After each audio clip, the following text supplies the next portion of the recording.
English Learning Podcast. Listen, learn, and effortlessly enhance your English.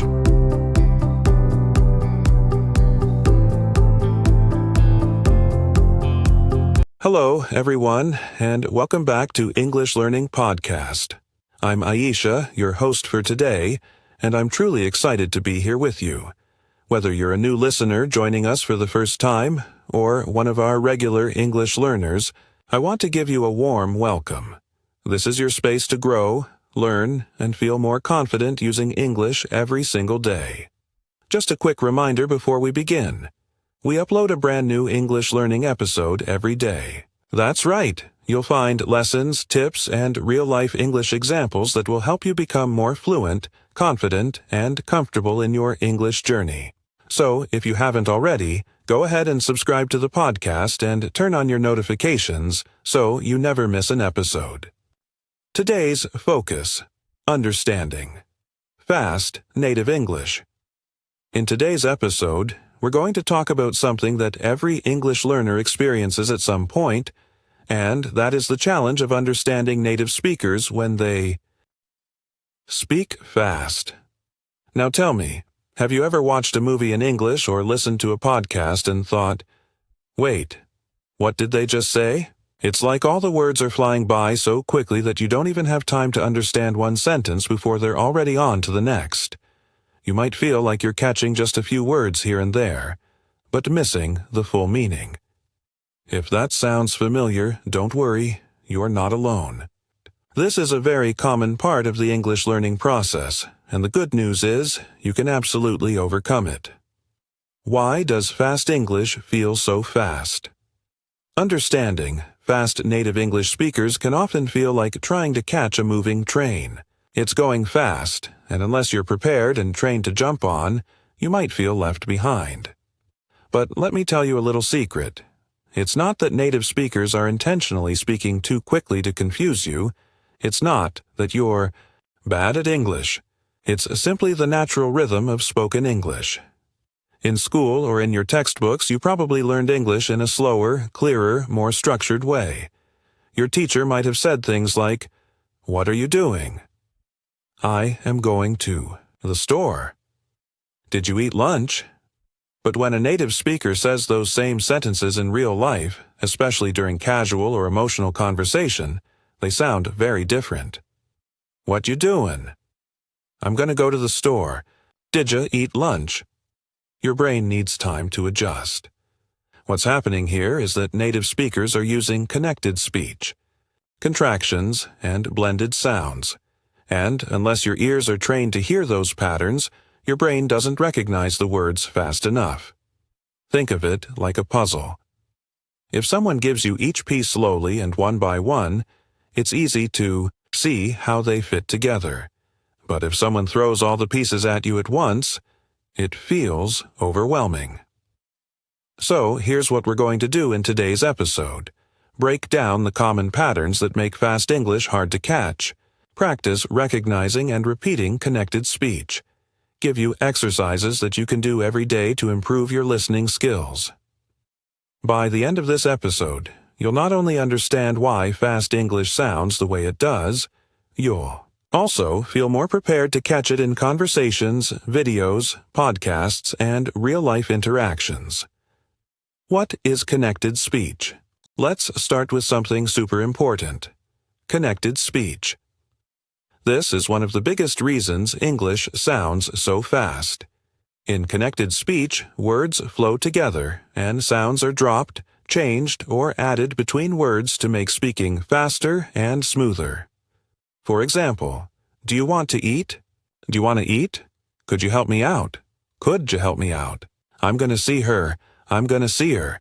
Notice how words that are clearly separate when written become blended when spoken. That's connected speech, and it's completely natural for native speakers. It's just the way English flows in everyday life. Mini practice together. Let's try a quick practice. I'll say a sentence slowly, then say it naturally the way a native speaker would. Try to listen carefully, and then repeat after me. Slow. Did you eat already? Natural. Do you eat already? Say it with me. You eat already? Let's do. Another one. Slow. What are you going to do? Natural. What you gonna do? Repeat after me. What you gonna do?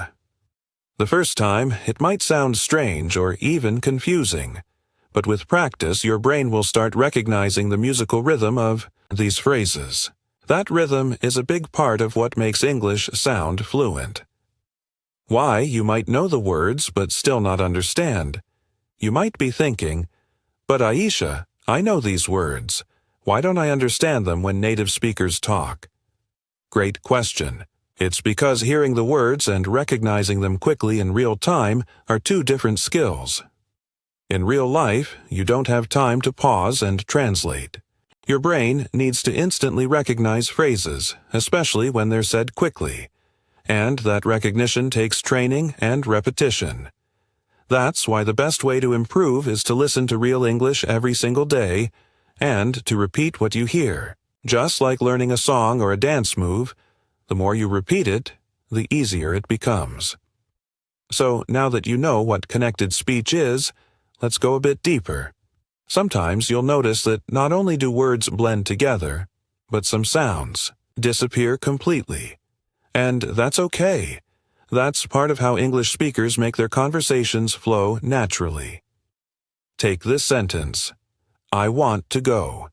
In written form, it seems simple, but in fast, casual speech, it sounds more like, I want to go. Here, want to becomes wanna, and it's something native speakers do all the time without even thinking. Or, here's another example. Did you see it? That turns into, did ya see it? You might be thinking, wait, where did the did and you go? That's the beauty, and sometimes the frustration, of spoken English. The good news is, once your ears learn the patterns, you'll start recognizing them automatically. Let's try an exercise together. I'll say a sentence slowly first, then naturally. Slow. Did you eat already? Natural. Did ya eat already? Now you try repeating it. Did ya eat already? Another one. Slow. What are you going to do? Natural. What you gonna do? Now you say it. What you gonna do? Repeat that a few times and feel the rhythm. Doesn't it sound more relaxed and fluid? Daily listening practice. Mini routine. Let's talk about a simple, powerful daily exercise you can do to boost your listening skills. Step 1. Choose a short video, podcast clip, or movie scene, about 1 to 2 minutes long. Don't worry about understanding everything. Step 2. Listen to the clip without subtitles. Try to catch just the main idea. What's the topic? Who's talking? Are they happy, sad, angry, excited? Step 3. Now turn the subtitles on, if they're available. Go sentence by sentence. Pause. Step 4. Repeat each sentence out loud the way it sounds, not the way it's written. Try to copy the rhythm and flow. Step 5. Listen one more time with your eyes closed. Can you follow more now? If you do this every day, even for just 5 or 10 minutes, your listening comprehension will grow faster than you think. Trust me, you'll start recognizing those fast native phrases more easily. Rhythm and stress in English. Now let's shift gears and talk about something just as important, and that's rhythm and stress. English is a stress-timed language. That means we don't stress every word equally. Instead, some words get more emphasis, usually the important words, and the rest are said more quickly and softly. Here's an example. I didn't say he stole the money. If I stress different words in that sentence, the meaning changes. I didn't say he stole the money. Someone else said it. I didn't say he stole the money. I never said that. I didn't say he stole the money. Maybe I hinted it. I didn't say he stole the money. Maybe someone else did. I didn't say he stole the money. Maybe he borrowed it. I didn't say he stole the money. Maybe it was some other money. I didn't say he stole the money. Maybe he stole something else. See how the sentence changes entirely depending on which word is stressed? As an English learner, training your ear to hear that stress and learning how to use it is key to both understanding and speaking naturally. Build listening power with repetition and shadowing. There's one technique I highly recommend. It's called shadowing. Shadowing means you listen to a sentence, then repeat it immediately, copying the exact pronunciation, stress, rhythm, and emotion. It's like being a parrot, but smarter. Here's how to do it. Pick a short sentence from a podcast or video, play it, and immediately repeat it aloud. Try to match the speaker exactly. Do it 3 to 5 times until it feels natural. Example. Clip, what you up to today? You, what you up to today? Again, what you up to today? One more time. What you up to today? Even just 10 minutes of shadowing each day can dramatically improve your listening and speaking together. Why? Because you're teaching your brain and mouth to move like a native speaker. So let's go back to where we left off. The powerful technique of shadowing. What is shadowing and why is it so effective? Shadowing is a method used by language learners and even professional interpreters. It's simple, but incredibly effective when it comes to improving pronunciation, listening skills, and even speaking fluency. Here's how it works. You listen to a sentence or short phrase, either from a native speaker, a podcast like this, or a video. And as soon as you hear it, you repeat it out loud, trying to match the speaker's pronunciation, intonation, speed, and emotion as closely as possible. You don't pause and then repeat. Instead, you speak almost at the same time as the speaker, like you're their echo, just half a second behind. That's why it's called shadowing. You are literally shadowing their voice. Let's break this down with some simple steps. Step 1. Choose a short audio clip, ideally something between 10 to 30 seconds long. Make sure it features a native speaker talking naturally, not too slowly and not too fast for your level. It could be a scene from a TV show, a podcast, or even part of this episode. Step 2. Listen carefully to the clip a few times. Don't worry about repeating yet. Just get familiar with the rhythm, the tone, and the meaning. Step 3. Start shadowing. Play the clip again and speak at the same time as the speaker, not after them, but almost in unison. Try to match every sound and rhythm as closely as you can. Step 4. Record yourself doing it. Yes, I know. Nobody likes hearing their own voice at first, but this is one of the fastest ways to improve. Step 5. Listen to both recordings, the native speaker and your version. Compare them. Where do your sounds match? Where are they different? Over time, as you practice shadowing regularly, you'll notice something amazing. You'll start hearing things you didn't hear before. You'll begin to understand fast speech more easily, and your own pronunciation will become more natural and fluid. Try to do just 5 minutes a day. You'll be shocked by how much improvement you notice after even 1 week. Common reductions and shortcuts in real English. Let's now look at some common reductions in spoken English. These are the ways native speakers naturally shorten words or phrases in everyday conversation. And if you don't recognize them, they can totally confuse you. But once you get used to them, it's like discovering the secret code of fast English. Here are a few you've probably heard. Gonna. Going to, I'm gonna call you later. I am going to call you later. Wanna. Want to, do you want to come with me? Do you want to come with me? Gotta, got to, have to, I gotta finish my homework. I have to finish my homework. Let me see that. Let me see that. Dunno? Don't know. I don't know what she means. I don't know what she means. Whatcha? What you doing right now? What are you doing right now? Coulda, shoulda, woulda. Could have, should have, would have. I could have told you that. I could have told you that. Now these aren't slang or incorrect. They're just natural reductions used in casual speech.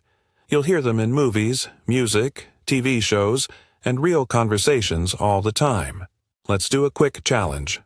I'll say the formal version, and you say the casual version out loud. I am going to eat dinner. I'm going to eat dinner. Do you want to come over? Do you want to come over? I should have studied more. I should have studied more. Let me help you with that. Let me help you with that. Nice. Keep practicing those and you'll sound more like a native speaker, and understand them more easily when you hear them too. Stack the skills. Listening. Plea. Speaking. D. Fluency. Now, let's talk about how all these pieces fit together, because what you're learning here isn't just passive listening. It's active fluency building. To truly understand fast English, you need to listen actively. Not just hear sounds, but pay attention to how they're used in context. Repeat with awareness. Practice the pronunciation, the stress, and the rhythm. Speak with confidence. Even if you make mistakes, keep going. You don't have to wait until you're perfect to start speaking. In fact, speaking before you feel ready is the best way to build that confidence and skill. Think of your brain like a muscle, and every time you listen and repeat, you're giving it a workout. The more often you do it, the stronger and faster your brain becomes at recognizing spoken English. And here's one more tip. Speak out loud, even when you're alone. Yes, talk to yourself. Describe what you're doing. I'm brushing my teeth now. Okay, time to go to work. I should remember to buy some bread later. Even simple sentences like that will train your mouth to move in English and help you think in English without translating from your native language. Let's pick up right where we left off, with some more fun practice using casual speech reductions. These shortcuts aren't just about sounding cool or trendy. They help your listening and speaking skills grow in real-life contexts, because when you start to use them naturally, your speech becomes more fluent, relaxed, and expressive, just like a native speaker's. Let's try a few more practice sentences together. I'll give you the full sentence, then we'll break it into how it sounds naturally. Formal. What do you want to do this evening? Casual. What do you want to do this evening? Formal. Could you help me carry this bag? Casual. Could you help me carry this bag? Formal. I would have gone if I had known. Casual. I would have gone if I'd known. Now pause the episode here and try saying those out loud a few times. You can even record yourself like we discussed in the shadowing method. Hearing your own voice helps you catch what you're doing well and what you can improve. Listening is not just hearing, it's training your brain. Now let's talk about something important, the difference between hearing and listening. When you hear English, maybe in a movie, on the street, or in a song, you're just letting the sound pass through your ears. But when you listen with purpose, you're training your brain to recognize patterns, stress, emotion, and context. This is what makes the biggest difference. Think of your brain like a muscle. The more you train it to catch English rhythm, connected speech, and tone, the more it starts working for you automatically. It's not about memorizing every word. It's about understanding how the language behaves in real time. So even if you only understand 60% of what someone says, if your brain can recognize the flow and tone, you'll still follow the conversation. And with time, that 60% becomes 70%, then 80%, and so on. Real-world tips to boost your progress. Let me leave you with a few simple but powerful techniques you can start using right away to supercharge your English listening. Use English subtitles when watching shows. First, watch without them. Then, with subtitles. Then, without again. Slow down audio speed while watching YouTube or listening to podcasts. Most platforms allow you to slow it down to 0.75x or even 0.5x. Repeat small chunks. Rewind, repeat, shadow, break. Down just one sentence per day, if that's all you can manage, and do it well. Listen to different accents. English isn't just American or British. Try Australian, Canadian, Irish, South African, and others. This will train your ear to be flexible. Talk to yourself in English. Describe your morning routine, your feelings, your dinner, in English. This helps you think faster in the language and makes listening easier because you're already practicing with real words and structures. Bonus: practice this daily routine. Sample. Here's an example of a daily routine you could follow for just 20 minutes a day. 5 mins. Warm up listening. Listen to a short native-level clip without subtitles. Try to guess the main idea. 5 mins. Focused listening. Listen again with subtitles. Identify reductions and connected speech. 5 mins.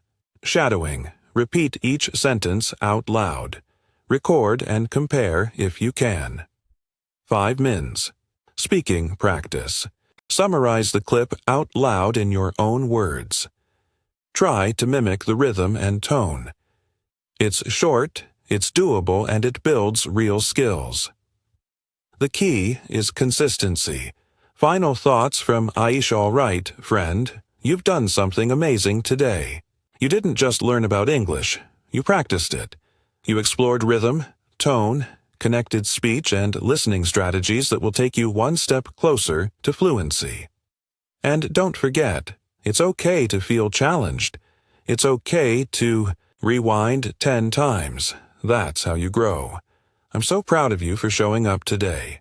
Keep listening, keep speaking, keep practicing, and if you loved this episode, please consider doing a few things to help you stay on track.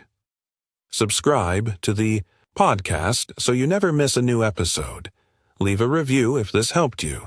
It means the world to me. Share this episode with another English learner you care about. And remember, you're not just learning a language. You're expanding your future. This is Ayush, your English learning coach and friend, signing off from English Learning Podcastt. Until next time, stay curious, stay kind, and never stop learning.